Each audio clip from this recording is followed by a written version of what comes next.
പോയിട്ട് എത്ര നേരം മനുഷ്യ കിട്ടിയോ? കടയായ കട മുഴുവൻ അരിച്ചു പെറുക്കി ഒടുവിൽ ഒരെണ്ണം കിട്ടി. മഹാഭാഗ്യം.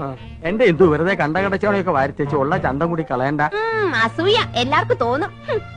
ചേട്ടാ സത്യം പറ, എന്നെ ഇപ്പൊ കണ്ട ഒരു പ്രോസ്റ്റിറ്റ്യൂട്ടീവ് ലുക്കില്ലേ? എന്റെ ദൈവമേ, അവിടെ ഒടുക്കത്തെ ഒരു ഇംഗ്ലീഷ്. എന്റെ തലവിധി. എന്റെ ഇംഗ്ലീഷിന് എന്താ കുഴപ്പം? നിങ്ങൾ പാന്റും ഷർട്ടും ടൈയോ ഒക്കെ ഇട്ടിട്ട് എപ്പോഴും അങ്ങനത്തെ ഒരു ലുക്കിനെ പറ്റി പറയാറില്ലേ? എടി അത് എക്സിക്യൂട്ടീവ് ലുക്ക്. നീ പറഞ്ഞതിന്റെ അർത്ഥം എന്താണെന്ന് നിനക്കറിയാമോ? ആ ദേ ഒരു അപേക്ഷയുണ്ട്. നീ യമുന റാണിയുടെ മുമ്പിൽ ഇംഗ്ലീഷ് പറയരുത്. പറയുമോ? അത് പിന്നെ ശീലായി പോയി. എന്നാലും പറയൂല. എവിടെ അത്? ഇതാ. അയ്യോ, ഇത് നീളം വളരെ കുറഞ്ഞു പോയി. എന്നെ കൊണ്ടൊന്നും പറയിക്കണ്ട. നീ ആര്? നീലി ഭൃങ്കാതിയുടെ മോഡല. ഇങ്ങോട്ട് തിരിഞ്ഞു കടി. ചൂടാവണ്ട. നിങ്ങളുടെ കമ്പനിയുടെ തൈലം തേച്ച എന്റെ മുടി മുഴുവൻ കൊഴിഞ്ഞു പോയത്. ഹെറോയിൻ.